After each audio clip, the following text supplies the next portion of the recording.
Hello everybody, Dave here again. If you're new here, I'm a guy who was fit in his 20s and 30s, lost it completely in his 40s, regained some fitness back in his 50s. I'm a bit like Robert Downey Jr., but with all the drugs and all the prostitutes. Sometimes you gotta run before you can walk. Back into training properly this week. Been a slight lull because of high rocks and a few other issues in real life, and I'm back in now and slowly but surely starting to churn away at the workouts. Been intermingling a bit more running this week. Been out with my local CrossFit Box running club on Wednesday. Got a 4K in there, and also did park run this morning with my eldest daughter. So just trying to build a bit more capacity, a bit more endurance, ready for high rocks in November. This week's video is an intro to what kit you would need to do CrossFit, from a basic level through to intermediate, through to more experienced CrossFitter. Wish I could have watched this myself about 5 years ago when I first started CrossFit. Stopped me spending all the money I did on the unnecessary kit. Money, money, money, money, money. And hope you enjoy this video.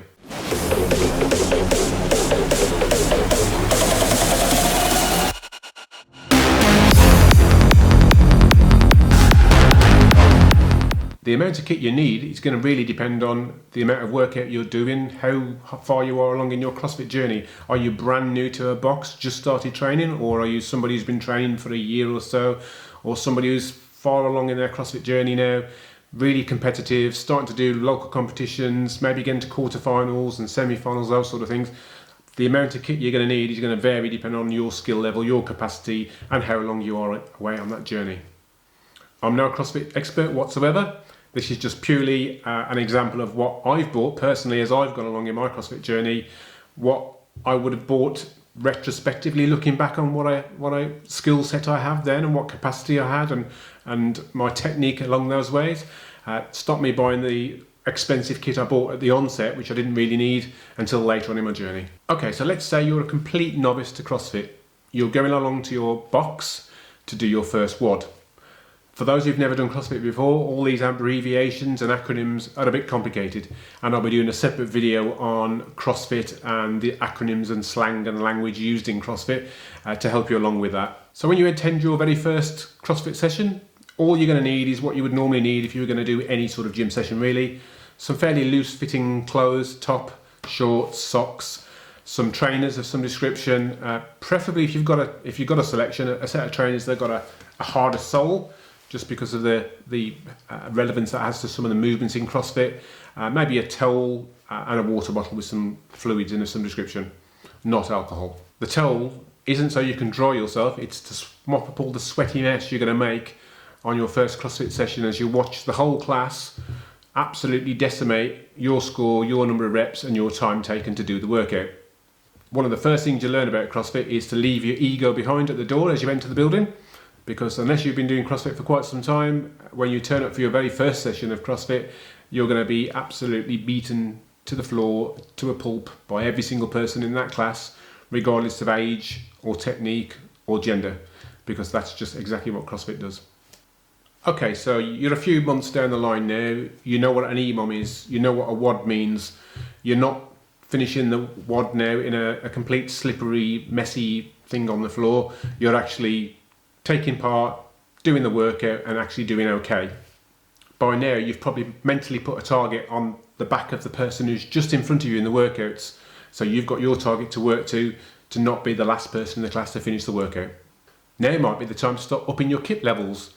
Those old trainers you had for running might not be cutting the mustard anymore, so here's a few things you could start off with when you're sort of a couple of months down your workout journey with CrossFit and what might help you improve and get to the next level. Okay, so a jump rope. One of the first things you start learning in CrossFit is how to do double unders, and it might take you a long time to get there, but you will actually get there in the end and actually figure out the technique and the timing to do a double under. But along the way, you will use the gym's jump rope maybe for the first time. Those gym jump ropes are usually heavily worn, maybe buckled and bent, and probably aren't the best for learning with. So you'll probably want to end up buying your own jump rope. You'll probably buy quite a few jump ropes along the way, to be honest, because every single time you buy a jump rope, you read about another one that might be slightly bit better, just to be able to help you get your technique right and to actually get your first dubs. You'll probably end up buying quite a few jump ropes along the years, because one jump rope, you'll start using it, you probably won't progress too much in your technique unless you're really putting the time in. So you'll go and buy another one because you think that the old jump rope might be stopping your technique, and maybe that's what the problem is. He's skipping! Plenty of brands out on the market of jump ropes. There's Rogue, which is my personal rope of choice at the moment. There's RPM, there's RX Smart Gear, and SGF, to name just a few. My current rope is a Rogue rope, as you can see. I think it's called an SR1. There's the different ropes and there's different ways they all work. Some of them have this part of the section that rotates, some have others. This one's got, you can see that, it's got an almost silent bearing on it, which is really nice when you're skipping. I did do a weird modification to this, which was really annoying me, and I don't know if everybody does this or whether anybody's even thought about it, but what I find when I'm skipping sometimes, or jumping, whatever you call it, is if I miss a thing and I've got to then pick the rope up and do it again, what I did is I put, you can see that there, maybe not so well because it's focusing on me, but just on the end of the rope here, I've put a piece, I dismantled the end of the rope and put a piece of heat shrink on here and shrunk it into place. And all that literally stops happening is, without that heat shrink there, is if I move the heat shrink down, is the rope can do this. So when you're skipping sometimes, you end up with like a great big chunk of this wire hanging out, and then you have to spend 4 or 5 seconds messing around trying to get this up, and it's just to speed that up. So basically I've just put a piece of heat shrink that goes all the way down to the rope like that. Doesn't interrupt anything, but it stops that actually happening. So that's a little modification I did to my ropes. There's plenty of skipping ropes out there. Mine's quite a thin rope, quite a light rope. I've actually got to the point now where I can, on a good day, maybe knock out 15, 20 dubs in a row. I've still got really bad technique, but at least I can actually do some now. They actually say that when you're first starting to do jumping, to get yourself a slightly thicker rope, one that's slightly heavier, so that when the rope's travelling around through the air and hitting the floor and thwacking on the floor, it actually makes a better noise. You can actually feel the weight of the rope travelling, so it all helps you get the timing and the technique of dubs. So maybe when you first start, don't get a speed rope like this, which is a really thin, lightweight one. Get yourself a thicker rope. And like I say, I think an RX Smart Gear was one of the first ropes I bought, and that was slightly heavier and slightly thicker, and it does help with the timing. Once your techniques progress and you're knocking out reliable dubs, then you might want to progress onto a thinner rope, a speed rope if you like. And again, there's loads of models on the market, and I just particularly had a Rogue one. I'll leave a link in the description once I've finished the video of all of the parts I'm going to mention in this video, and if there's anything you want to order online or whatever, you'll be able to get a link to it. One of the main accessories that's completely inexpensive, and I've already mentioned it as for a beginner, is a drink bottle. Absolutely the most important thing I think you could actually take. I like this bottle just because there's stacks of bottles on the market, so I'm not even going to mention brands or anything like that, but just because it's a quick release button and I can swig it and close it in a quick thing without having to unscrew a top or pull a stopper out with my teeth to be able to drink it, etc. So it's just you literally just press a button on the side and off you go. So that's why I got this one. Of course, alongside that, another absolute necessity is some sort of little mini gym towel. Again, it's not worth mentioning any brands in particular because it's just a gym towel, a bit of cotton towel, that's all it is. Mop the sweat off your forehead. Hey there, sweaty. Wipe all of the equipment off after yourself because we don't want to be that person in the gym. Okay, so another absolute necessity really for doing CrossFit, and one which people don't usually end up buying until they do a bit of gymnastics for the first time or for the second or third time, trying to do toes to bar, maybe the first movement they might try and tackle, and they get a rip. Their calluses all get ripped off and they're bleeding. They go for a shower that night and realise how much pain CrossFit can really put you into. So you buy yourself a set of grips. Plenty of different brands of grips on the market, made from all different type of materials, whether that be leather, if they're proper sort of gymnastics gloves. They actually make them in carbon fibre and some sort of synthetic, like neoprene type material as well. So it's just basically whichever one you find and takes your fancy. I think the leather ones take a bit more wearing in to be able to use them properly in the first place because they're quite stiff to start with, but I've never actually had any leather gloves, so I'm just talking anecdotally here from what I've read online. Quite a few brands on the market. I think I've had some Bear Complex grips in the past, and my current grips are Rielen, I think the brand is called. Reylen. Bought these purely after seeing Jacob Heppner's really entertaining, completely ridiculous video of how he did a review of these, which was totally non-factual but really entertaining. Again, there's not really that much to choose from between all the grips. Some grips have 3 holes, like these, so you can see them there, 3 holes, and some only have 2. I think the benefit of the 3-hole ones is obviously they cover more of your hand, so less chance of you getting calluses further over if you've got more of your hand being covered. I think there's some other grips on the market that actually combine an actual grip section here with a wrist strap as well. These have just got a bit of Velcro strapping, which is quite easy to take on and off. But some of them actually have quite a reinforced section here, which becomes almost like a wrist wrap or a wrist strap type affair. But I've just always gone with these thin ones like these because these are absolutely ideal. You still get rips when you wear grips. Unfortunately, it's just down to capacity. I also, and I don't know whether this is true or not, and so please leave me a comment down below if I'm doing it wrong. I always put chalk on my fingers, on my inside of my hands, and then also on the outside of the grip as well. Is that right? I'm not sure. It seems to work most of the time. I do sometimes get tears still, but it's just less often than it would have been without using these. So with all of the kit I've already mentioned, you're going to need something to put those in. So it's time now to go and buy your obligatory CrossFit Kit Bag. Loads of brands on the market. I think I've been through about 4 or 5. I think I've had built by athletes rucksack. I've had a little whip one at one point, and my current bag here is a Krieger bag. So they're huge rucksacks, and the benefit of something like this is they've sort of designed them with CrossFitters in mind. So the more competitions you do, the more things you do, you'll build up little patches to stick on for your. There's one for High Rocks, my local affiliates badge there, obviously my name, and then you've got loads of strap attachments. So these attachments here, the grips I had earlier, they actually fit into these, and then you just clip them on. Your grips get all sweaty and smelly, so you don't want to put them inside your bag with all the rest of your gear, so you just clip them on the outside, and then they can dry off on the top there. There's another little carabiner clip attachment here, and my knee sleeves are on here, which I'll mention later. But knee sleeves again get all sweaty and horrible, so you stick them on the outside of your bag, you don't have to worry about that. There's a couple of more clipping attachments on here on the outside. There's a section here for the weight belt to go into, so that's handy as well, so you don't have to put that anywhere else. There's a little section inside here to get quick access to things. There's another section on here with a little clip to put your, you see that? There's a little clip there just to be able to put your keys on when you go into the gym. And then obviously inside, it's got 2 huge zip out sections like this. I've got chalk bags and tape, some bits and pieces in there. And then on the inside section, you see that? I've got my lifters in a little compartment, and then those are all the spaces here. So they're an absolute lifesaver. The only problem is you end up carrying so much stuff around with you. It's crazy, but that's CrossFit for you. So the latest version of these Krieger bags has actually got Velcro actually on there. Mine didn't when I first bought it, but a bit of MacGyverism and my Blue Peter skills were put to the test. Bought some Velcro strips and glued them on there, and they've been on there for about 5 months and still haven't come off, so I'm quite happy with that. Okay, so you're even further along in your CrossFit journey now. You might have been lifting and going to the gym probably 5 months, 6 months now.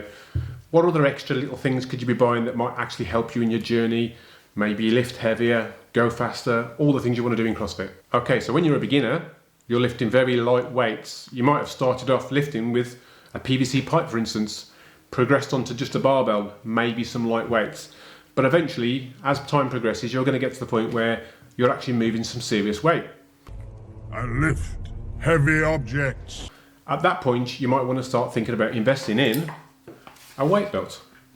Notice, I'm not sponsored by Rogue, honestly. I'm just an avid fan of their products. So, a weight belt. It goes around your waist, obviously.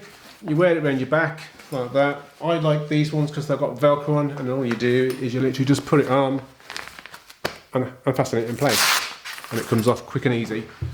There are weight belts out there with like a clamp arrangement. There's weight belts out there with a buckle arrangement.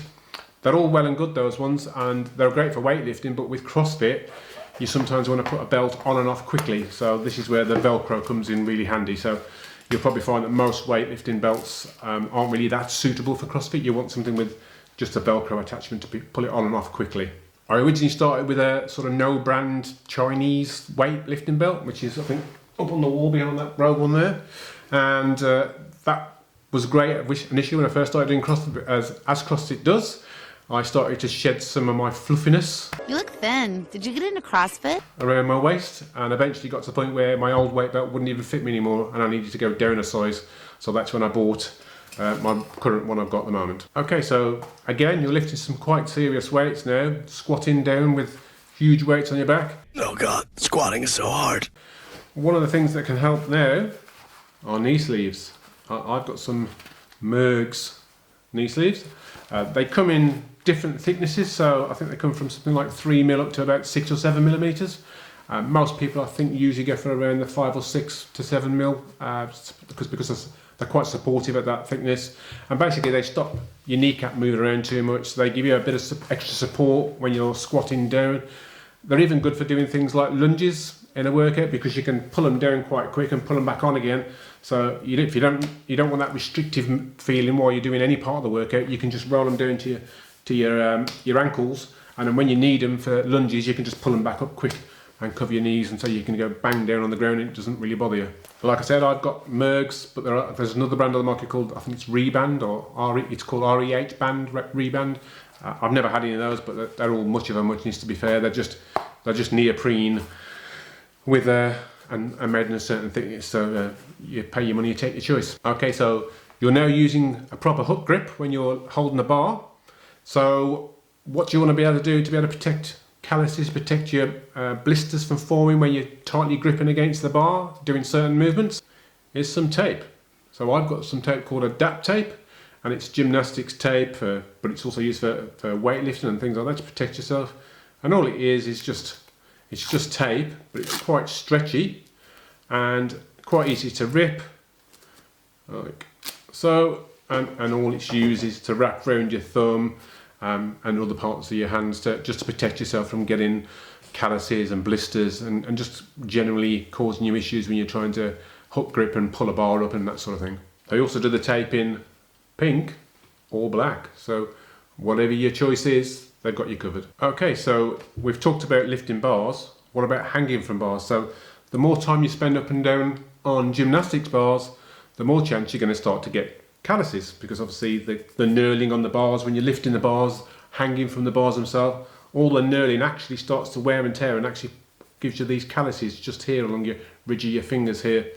The problem with the calluses is if you don't look after them, and by look after I mean try and get rid of them, fire them down, make them so they're smoother, what'll happen is you'll end up doing a gymnastics move like a toaster bar and you'll rip them, and when they rip, they're really painful. What I use is a really brilliant little product, and it's this one here, and it's called a Blockade, BLOQAID, and you can see there, so it's quite smooth on one side, and on the other side it's quite callous and sort of rough, so it's more abrasive on one side than the other.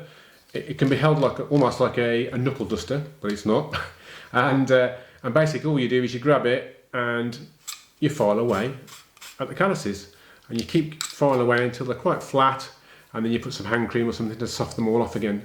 And I know it sounds daft, but it's quite good to have softer bits of skin there than the hard calluses, so you don't get them torn off when you're doing gymnastics. Okay, now we're further down the line.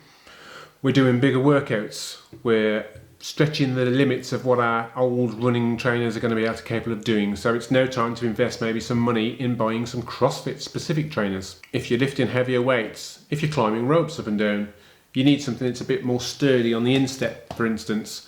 Something that's got a more stable base as a platform, so that when you're lifting heavy weights or pulling something off the ground, instead of that initial sponginess of the supportive insole and things like that on a trainer, you've actually got something quite solid to push against, so you feel like you're more connected to the ground. Loads of brands on the market. I've had Night Metcons originally.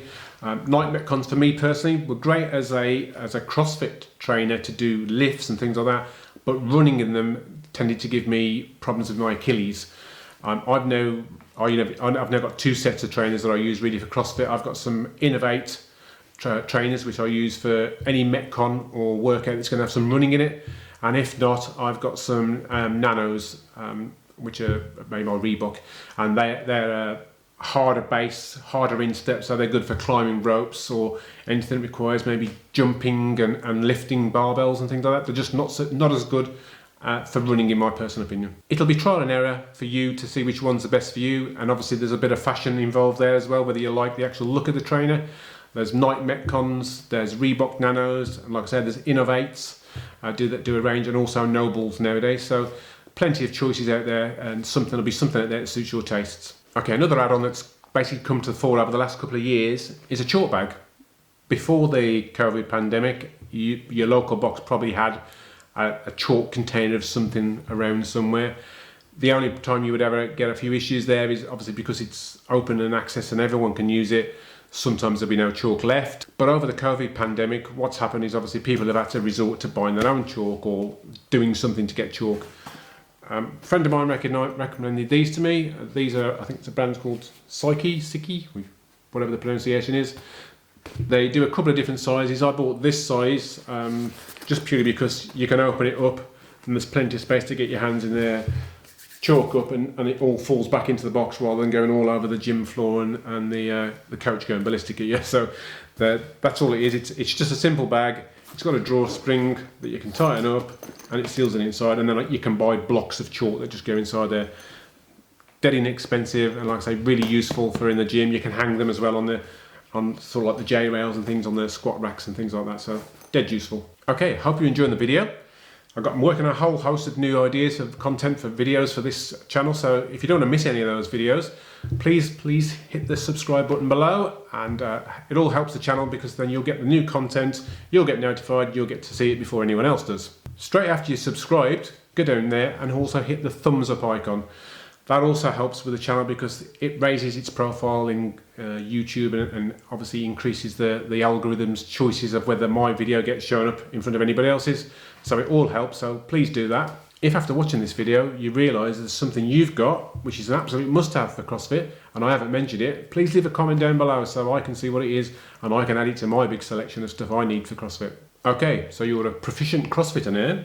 You might have been CrossFitting for a year, 2 years, whatever it is. You're getting to the point now where you've got all the techniques nailed down. You're an RX athlete.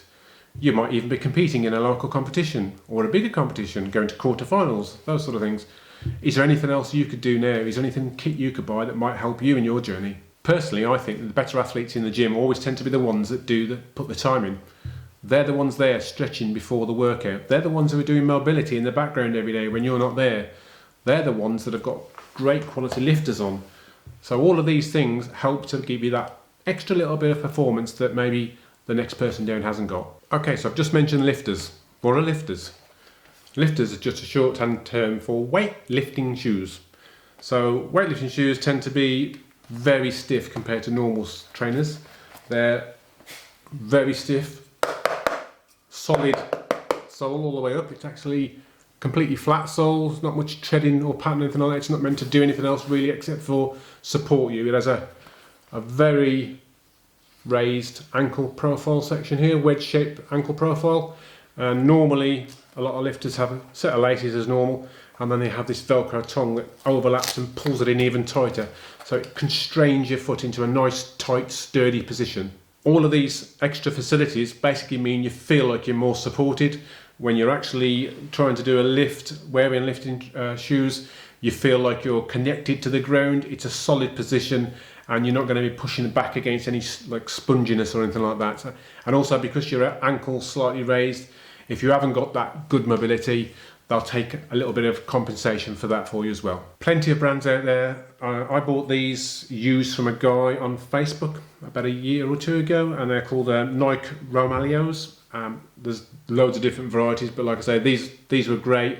They're quite an expensive investment because you don't wear them as much as the other trainers you might have. So, you know, you might have about 3 or 4 pairs of CrossFit trainers, but you might only have 1 set of lifters. So it's an investment, and so it's one of the things you want to consider that when you actually buy them. Okay, so we talked about recovery and mobilising, things like that. So a couple of products that do this, and they're dead inexpensive, so they should be quite an important part of your recovery process. The first one is a foam roller, and as you'd expect, there's a bit of foam inside, and on the outside it's a sort of strong rubberized material, and there's lots of knobbly sections all over it. And basically you use these knobbly sections to work into the muscle groups and to warm them up, massage them and provide recovery. They're not expensive at all, so I've only got one because that's all I've ever had, but most gyms will have them as well, but it's just good to have your own at home to do some mobility yourself. On top of that, you'll have a lacrosse ball. And all these are used for is you can lean against a wall or something, put it in between your shoulder blades, for instance, and then work yourself up and down and across and things, and it actually puts pressure on that muscle group, brings blood to the surface, and again it's supposed to aid recovery and actually loosen off the muscle. Okay, so you're also trying to get into all those muscles. You've got DOMs, you're trying to sort out your really sore quads. What can you do? Well, these products hit the market again a couple of years ago, and they're called therapy guns or percussion guns. Loads of brands on the market, some of them very expensive. This was a cheap Chinese knockoff copy that I bought on Alibaba Express or something stupid like that. And all it does, you turn it on, and then what it's got below, it's got like a little setting on there. You press a button, and all that happens is it goes in and out. It's a percussion gun, and then that is then held against whatever muscle group needs work, and it basically stimulates the muscle. It is actually a brilliant little tool. These used to be quite expensive, like I say. I think when I originally bought mine, they were about 70 or 80 pounds. They're dropped down to sub 50 pounds now, with loads of weird different add-ons on the heads. Never used anything except the original little ball one that's on the end of this, and they last forever. And yeah, brilliant extra add-on tool for aiding recovery and mobilising. Okay, final product I've got is, it's a muscle stimulator. I've got a particular brand called a Power-Dot, and again I bought this used from somebody selling it on Facebook Marketplace. And so there's two sets, completely the same, and all there is on one side of it is a sender on a sticky pad, and that's a Bluetooth sender, so you can actually press a button, turn it on, a little LED comes up to show it's working, and then that's connected by a little cable on the other side to two Electro Pads. And again, they're just sticky pads that you just undo, and those stick on a muscle somewhere. And then what happens is you get a little app. So hopefully you'll be able to see this. There's an app, so this is showing you what I do quite a lot, which is the quad muscle. And so it tells you where to place the sender, Bluetooth sender, and the electrodes, and then you tell it to start the workout. And all it does is it pulses the muscles backwards and forwards. I'll include a little video up here or here somewhere to show you what that looks like. But basically, it stimulates the muscles by passing electric current through them, and so the muscle actually involuntarily moves. And the idea behind that is obviously it's stimulating flow. It's a bit like having a massage, but it's really relaxing as well. There's different functions within the app for rehabilitation, pain relief, and things like that. You just choose whichever one you want. It runs for about 20 to 30 minutes, and you can literally just sit there watching TV, watching my channel on YouTube, and at the same time as your muscles are all getting a nice massage, and it works a treat. It is quite an expensive add-on, unfortunately. I think I paid about £100 for mine, but I think there might be a lot more than that. So yeah, it's one of those expensive add-ons, but in my opinion, it's quite a worthwhile add-on. Okay, so here we are at the end of the video. Hope you liked all my little tips on what products you need for doing CrossFit. Hopefully my tips here will help you recoup some of that significant investment you're going to make over the years buying all your CrossFit trainers and all your CrossFit products, and only prioritise the ones you need right now in your CrossFit journey, and then buy the more expensive ones you need as you get further through your progress. If you're interested in my training, I'm actually going to do a video that's got training in it. It's probably next week or the week after, and I'm basically going to film myself and narrate a typical week of my training as a sort of mid-50s guy doing CrossFit and high rocks training and running and things like that, just so you can see, if you're at the very beginning of your CrossFit journey or the very beginning of your fitness journey even, you'll be able to see what you can achieve with a little bit of time and effort. I'm about 4 or 5 years into training now, and what you can actually do in a typical week and still be okay. See you all in the next video.